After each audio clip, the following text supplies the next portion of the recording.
예, 우리 할렐루야 샬롬하고 인사합니다. 할렐루야 샬롬 샬롬 샬롬 샬롬 샬롬 샬롬. 하나님 사랑합니다. 여러분 주 안에서 사랑합니다. 오늘 마지막 창세기 50장 말씀, 군데 중요한 부분, 뭐 다 중요하지만 건너오면서 감사의 달이어서 감사의 제목으로 이것을 한 달을 채울 것인가를 엄청 많이 분심을 하다가 이 48장이 딱 걸려가지고 그냥 49장, 50장 뭐 이것도 다 감사죠. 축복하는 내용들이기 때문에 그래서 이렇게 가자 해서 오늘 드디어 50장 말씀입니다. 요셉이 그의 아버지 얼굴에 굽으려 울며 입맞추고 이제 야곱이 돌아가는 부분이 49장 33절까지 32, 3절에 보면 이 밭과 거기 있는 굴은 햇사람에게 산 것이라. 야곱이 아들에게 명하기를 마치고 그 발을 침상에 모으고 숨을 거두니 그의 백성에게로 돌아갔더라. 그래서 49장이 야곱이 돌아가는 부분, 50장이 그래서 쭉 요셉이 그의 아버지 얼굴에 굽으려 울며 입맞추고 그 수종드는 의원에게 명하여 아버지의 몸을 향으로 처리하게 하며 의원이 이스라엘에게 그대로 하되 40일이 걸렸어요. 40일 동안에 그 향을 그 몸으로 처리를 하죠. 이 날수가 걸렸어요. 50일을. 애국 사람들은 7일 동안 70일 동안 그를 위하여 곡하였다. 70일 동안을 애곡하는 기간으로 삼죠. 곡하는 기한이 지나면 70일이 지나고 요셉이 바로의 궁에 그러니까 그 향을 몸에 처리하는데 40일이 걸렸고 그 이후에 70일이 걸렸으니까 어때요? 110일이면 석 달, 그죠? 석 달 정도가 걸린 거죠. 석 달 열일 정도. 곡하는 기한이 지남에 요셉이 바로의 궁에 말하여 이르되 내가 너에게 은혜를 입었으면 원하건대 바로의 귀에 아뢰기를 우리 아버지가 나로 맹세하게 하여 이르되 내가 죽거든 가나안 땅에 내가 파놓은 묘실에 나를 장사하라 하였나니 나로 올라가서 아버지를 장사하게 하소서. 내가 다시 오리라 하였더니 바로가 이르되 그가 내게 시킨 맹세대로 올라가서 내 아버지를 장사하라. 7절입니다. 요셉이 자기 아버지를 장사하러 올라가니 바로의 모든 신하와 바로궁의 원로들과 애굽 땅의 모든 원로와 요셉의 온 집과 그의 형제들과 그의 아버지의 집이 그와 함께 올라가고 그들의 어린아이들과 양떼와 소떼만 고센 땅에 남겼으며 병거와 기병이 요셉을 따라 올라가니 그때가 심히 컸더라.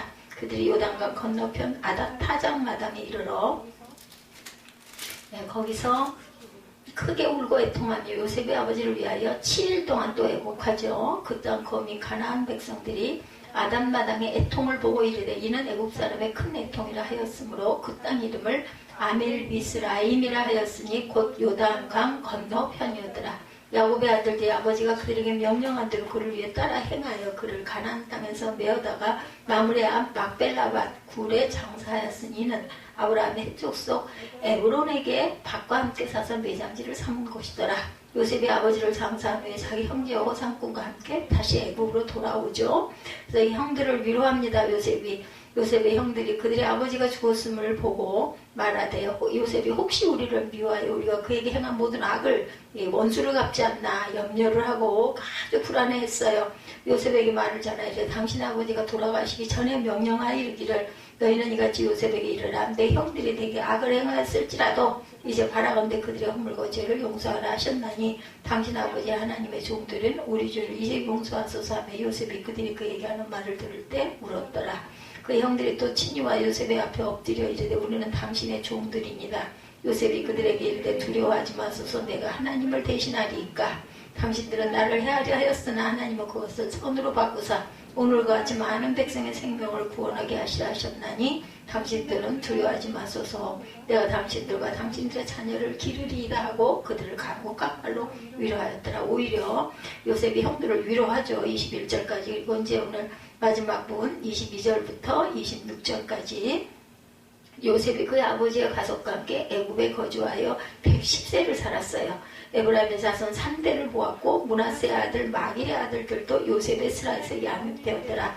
요셉이 그 형제들에게 이르되 나는 죽을 것이나 하나님의 당신들을 돌보시고 당신들을 이 땅에서 인도하여 내사 아브라함과 이삭과 야곱에게 맹세하신 땅에 이르게 하시라 하고 요셉이 또 이스라엘 자손에게 맹세시켜 이르기를 하나님이 반드시 당신들을 돌보시니 당신들은 여기서 내 해골을 메고 올라가겠다 하라 하였더니 요셉이 110세에 죽음에 그들이 그의 몸에 향재료를 넣고 애굽에서 입관하였더라. 이렇게 끝이 나니 49장 50장 계속해서 축복하는 부분들이에요. 그래서 감사, 축복을 받으면 우리 어때요? 감사하죠.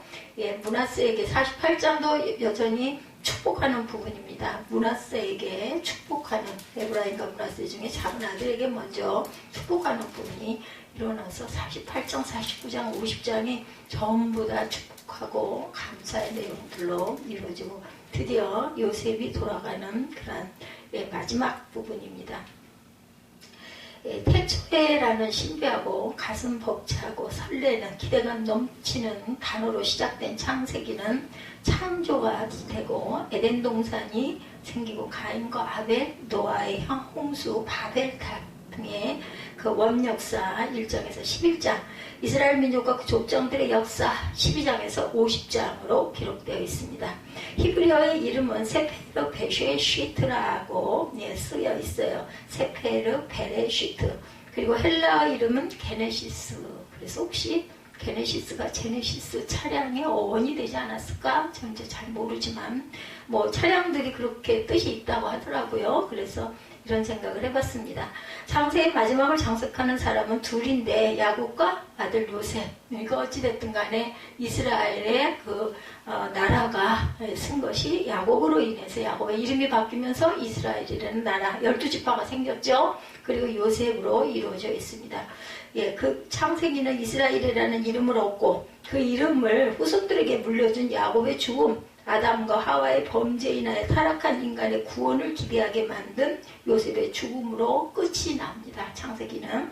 부원에서 말씀드리면 태초에 하나님이 천지를 창조하시니라 1장 1절이죠.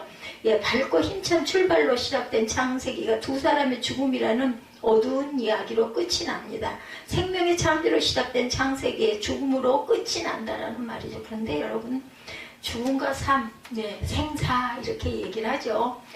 제가 개인적으로 요즘에 느끼는 것은 새로운 아주 특별한 새로운 관문으로 가는 길이다. 사의 길은 또 하나의 우리의 영의 세계로 가는 길에 저는 이렇게 생각을 하기 때문에 뭐 죽고 사는 것이 뭐 그렇게 대단한 거 아닙니다. 다른 세상, 더 넓고 더 높은 그곳으로 내가 향해 가고 오히려 그것은 정말 평화의 세상이겠다. 단 어떻게 했을 때 세상에서 하나님을 잘 믿고 의지한 자에게 주어지는 축복, 특혜예요. 특혜의 어떤 자동차를 다시 올라타는 그 시기가 바로 삶과 죽음의 갈림턱. 그 턱을 향해서 우리는 부지런히 열심히 나름 최선을 다해서 걸어왔고 걸어가고 있다. 제가 건강검진 마지막 그 표를 뽑아가지고 보니까 와, 제가 참 긴 세월을 걸어왔구나 하는 생각이 드는데 정말 눈 깜짝할 사이에 온 것 같은 그런 생각이 듭니다. 여기 지금 이스라엘과 또한 야곱이 돌아가는 그 세월 120년, 110년, 그죠? 야곱이 110년. 이렇게 사는 세월이 그들도 아마 그랬을 것 같습니다. 그래서 참 어떻게 보면 고난의 시간이기도 했고 그 순간순간 반짝반짝 기쁨의 시간과 순간이 있지만 쭉 돌아보면 참 공고한 삶을 내가 살아왔구나 이런 생각이 들더라고요. 창세기 마지막은 두 사람과 모든 인간의 죽음에 대한 기록이 아니죠. 그 두 사람과 그것이 아니고 죽음 이상을 넘어 거룩한 땅, 거룩한 것이 창세의 마지막입니다. 오늘 우리가 바로 그것을 볼 것인데 그 다음을 바라본 죽음이죠. 야곱의 죽음이 49장 33절에 증거되어 있습니다. 요셉은 자신을 수정드는 의원에게 아버지의 몸을 향으로 처리하도록 49장 마지막에 그렇게 나와 있죠. 보면은 33절에 야곱이 아들에게 명하기를 마치고 그 발을 침상에 모으고 숨을 거두니 그의 백성에게로 돌아갔더라. 50장 1절이죠. 요셉이 그의 아버지 얼굴에 굽으려 입을 맞추고 수정도는 의원에게 명하여 아버지의 몸을 향으로 처리하게 하며 의원이 이스라엘에게 그대로 하되 40일이 걸렸으니 향으로 처리하는 들은 이날 수가 걸림이며 애굽 사람들은 70일 동안, 그러니까 110일이에요. 110일 4개월이네요. 4개월 가까운 시간 동안을 야곱의 죽음을 그 정리하는 기간으로 씁니다. 이렇게 시신을 그 염하는데 40일이 걸렸다는 것은요, 당시 애굽의 장례법에 따라 야곱의 시신을 미라로 만든 것으로 보여요. 우리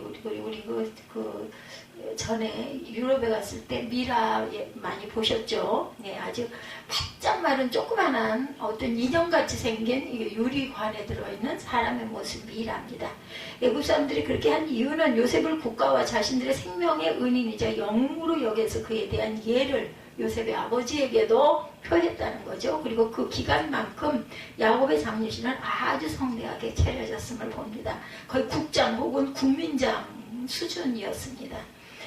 혹하는 기간이 지나자 요셉은 자신을 가나안 땅 막벨라불에 장사해달라고 한 아버지 유언대로, 그죠? 바로의 가나안 땅 막벨라불에 부친을 장사하게 해달라고 요청하죠. 우리가 50장 쭉 읽었어요. 일부러 제가 읽었습니다.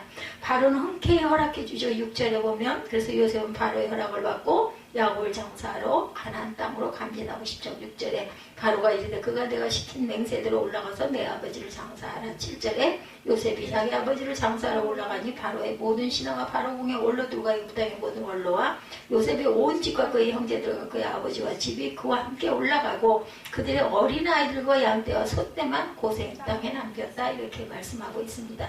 장례식에 동행한 사람들은 바로의 모든 신하, 바로 궁의 원로, 애굽 땅의 모든 원로, 즉 애굽 그 정부의 현직 모든 장관들이 다 참여했다. 대단한 장례였어요.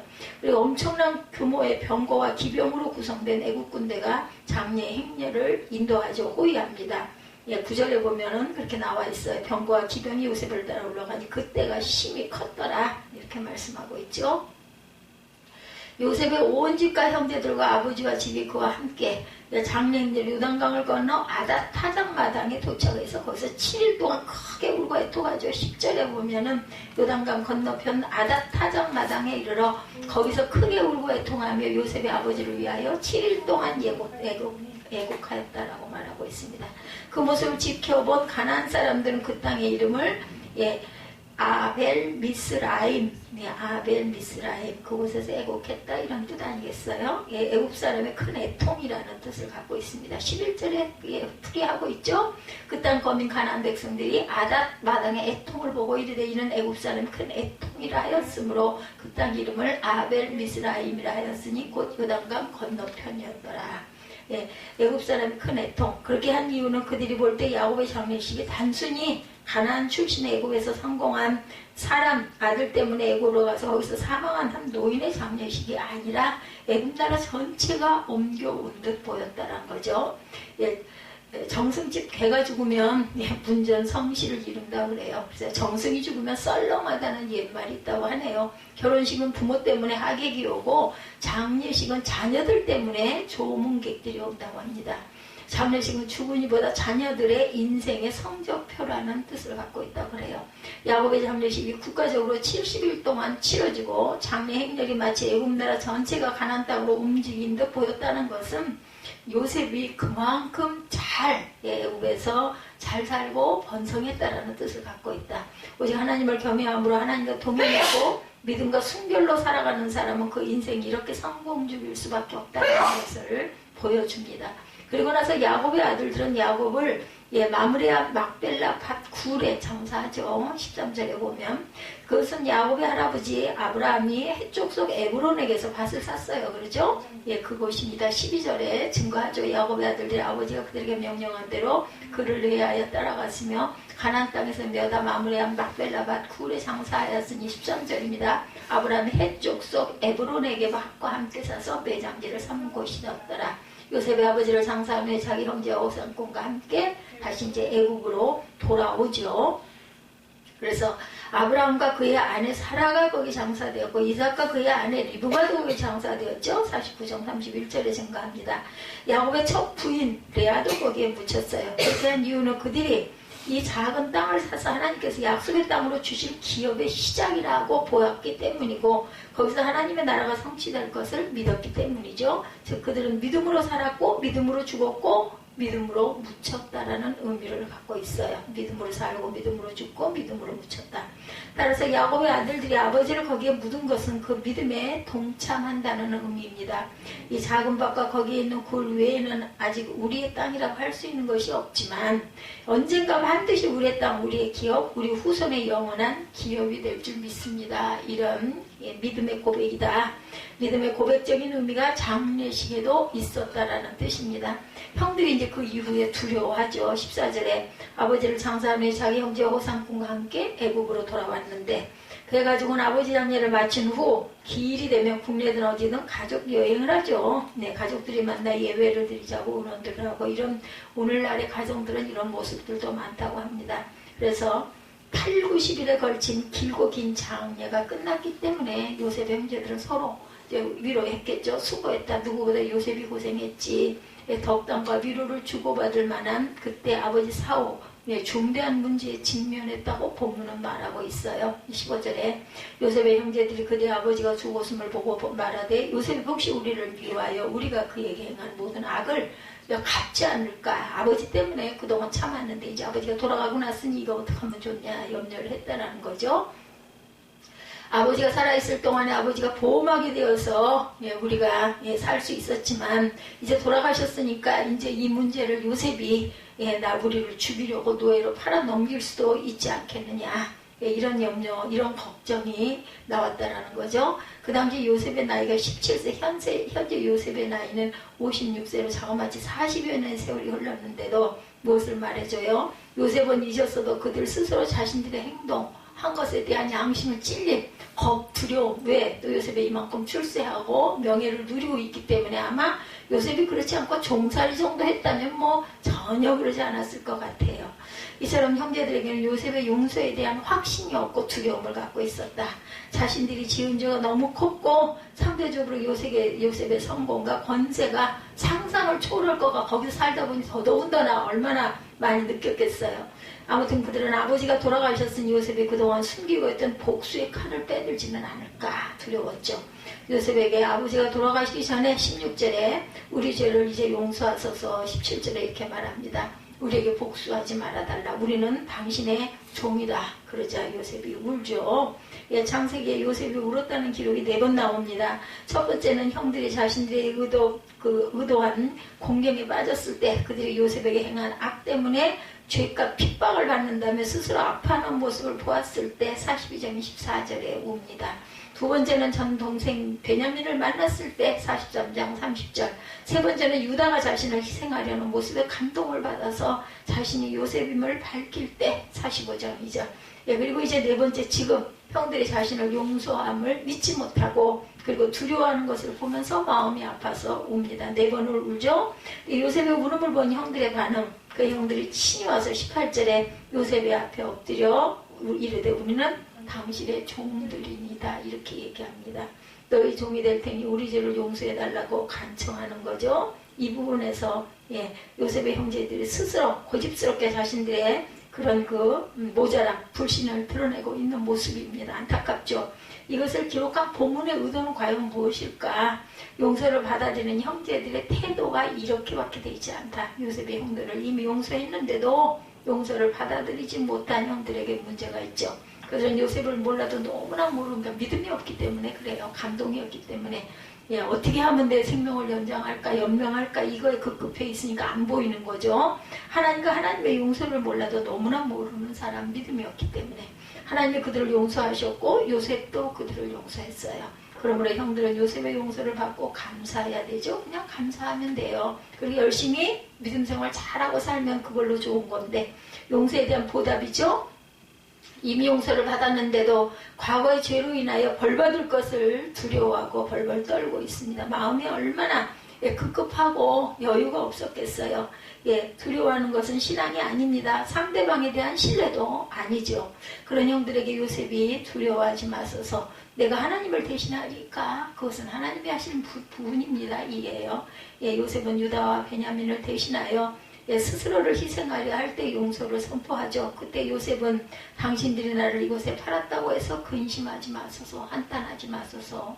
하나님의 생명을 구원하시려고 나를 당신들보다 먼저 보내셨습니다. 예, 창세기 45장 5절이었죠. 그 뜻은 지난 모든 일이 하나님의 계획과 섭리에 의해서 일어난 일입니다. 따라서 예, 나나 그 누구든 용서 어쩌고 할 자격이 우리에게는 없습니다. 이런 고백이죠. 그리고 용서는 자신의 것이 아니라 하나님의 것이란 뜻입니다. 그래서 요셉은 이미 하나님께서 당신들을 용서하셨고 나 또한 당신들을 용서합니다 라고 선포한 것은 믿지를 못한 거예요. 복수를 당할까 근심하지 말아라. 더 이상 지난날의 잘못을 한탄할 것도 없다. 더 이상 마음에 두지 말아라. 아무리 얘기를 해도 본인들이 마음이 놓이지 않는 거예요. 믿음의 그릇이 그것밖에 되지 않기 때문에. 그런 형들은 여전히 두려워하고 불안합니다. 요셉은 다시 한번 위로하죠. 두려워하지 마소서. 19절이죠. 이어서 내가 하나님을 대신하리이까 다른 사람을 용서하는 것, 그리고 사람끼리 원수를 갚는 것이나 심판하시는 것은 오직 하나님 한 분만이 하실 수 있다라는 겁니다.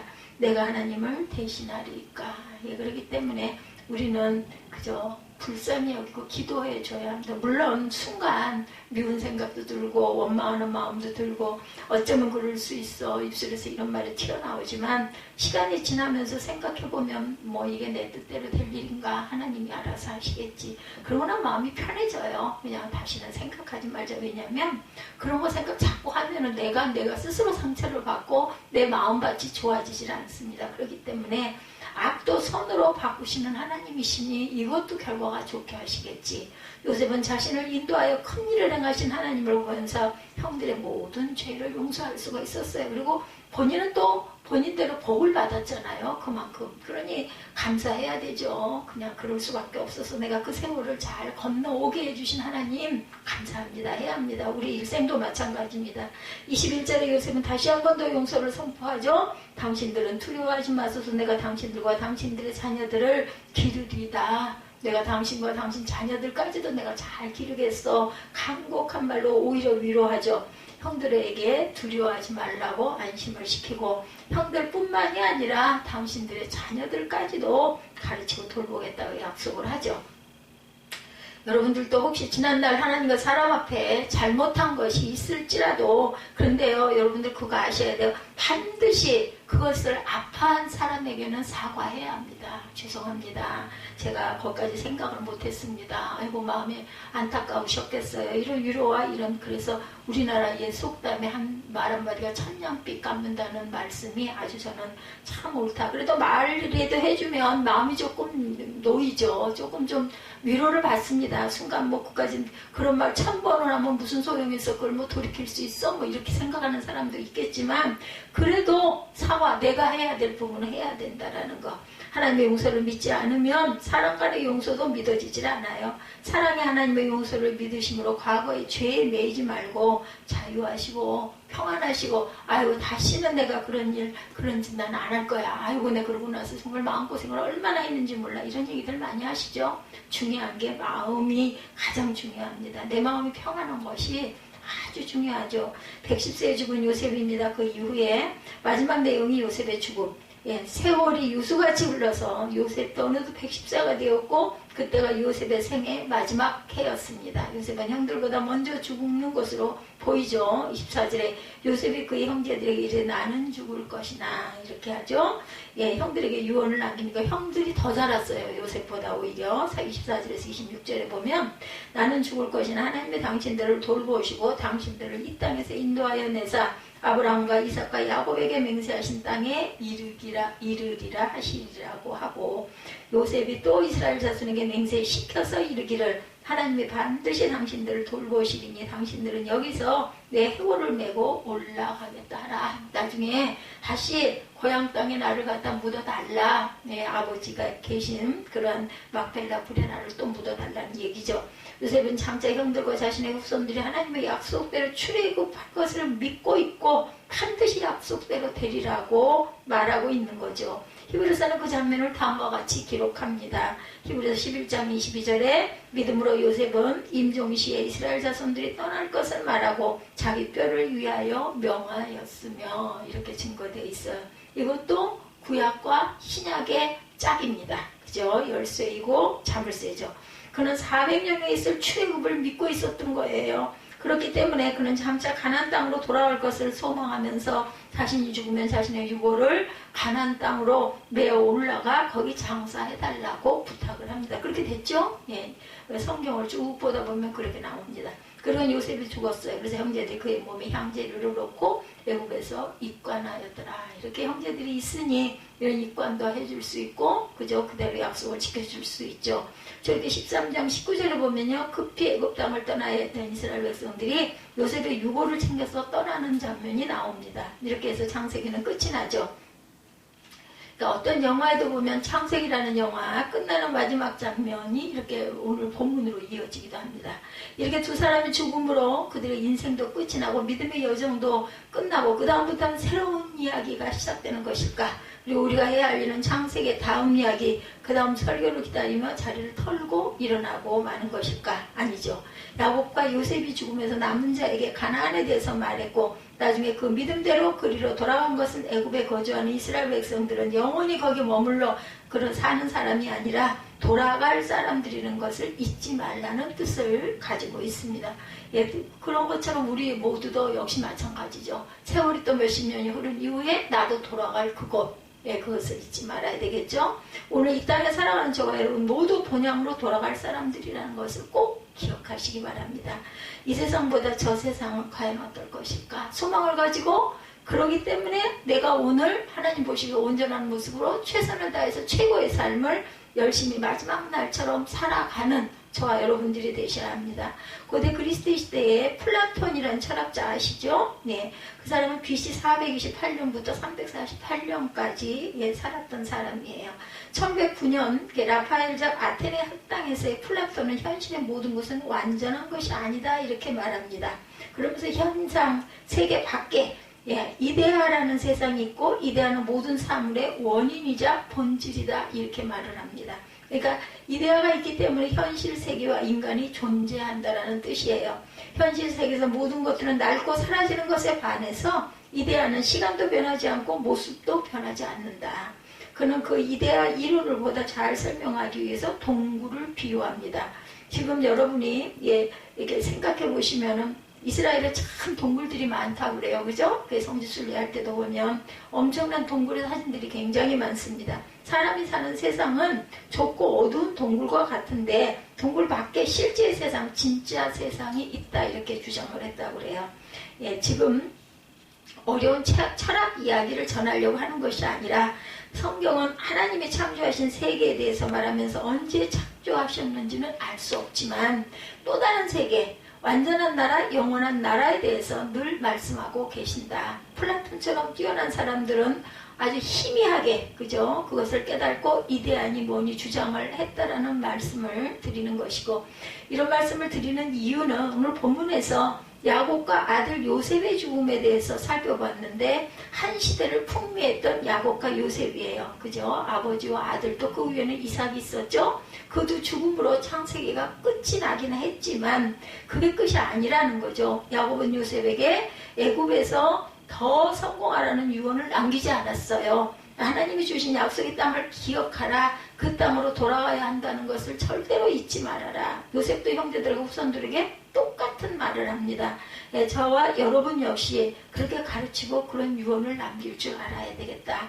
이 땅은 우리가 영원히 머물 곳이 아니라는 거 다 알아요. 누구나. 그죠? 한 번 돌아간다는 건 누구나 다 압니다. 성도는 하늘 본향으로 돌아갈 사람이라는 것 그리고 더 많은 사람들을 본향으로 이끌 자들이라는 것을 기억하라는 거예요. 하다못해 예, 최소한도 내 자녀 그죠? 내 가장 가까운 사람, 내가 사랑하는 사람, 이런 사람들에게는 꼭 천국 복음을 전포하고 증거하고 이 야곱과 요셉처럼 그렇게 돌아갈 자세를 가지고 살아가라는 거죠. 천국을 잊지 마시기 바랍니다. 예, 제가 그래서 마지막에 제가 찬양을, 마지막 찬양을, 하나님의 말씀, 생명의 주 말씀이다. 우리의 하나님께서 주시는 말씀이 우리에게 생명이 되신다라는 거. 정말 답이 다 나와 있어요. 책 한 권만 열어보면 어디에나 천국에 대해서 증거하죠.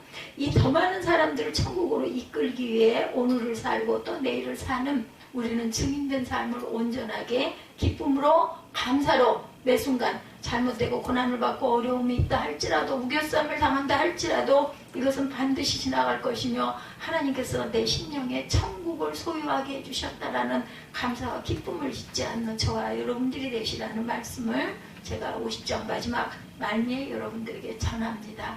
저는 가죠. 보면 산천초목이 그래도 항상 그대로 그 자리에 있어요.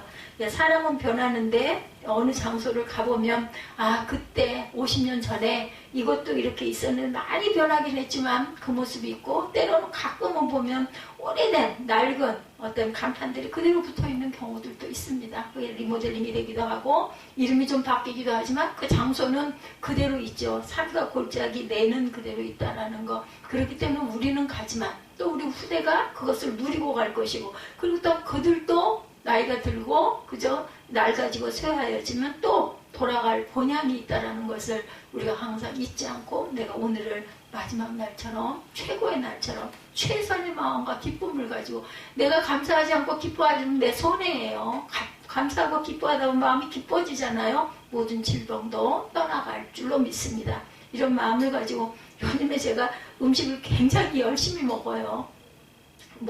비만이다, 체중을 줄여라, 이런 거 제가 그 기록표에서 봤지만 제가 그걸 거쳐왔거든요. 48kg 때 내가 어땠었는지 제대로 일어나가지고 거동도 제대로 못하고 항상 부들부들 떨리고 그랬었는데 그래도 조금 살이 조금 붓고 약간 아랫배가 조금 나오고 하니까 뭔가 버티는 힘이 무게감은 있어요. 무거운 건 있지만 그래도 받쳐주는 힘이 있으니까 나는 그래도 이 정도는 먹어야 되고 내가 하루에 먹는 양이 거의 비슷해요.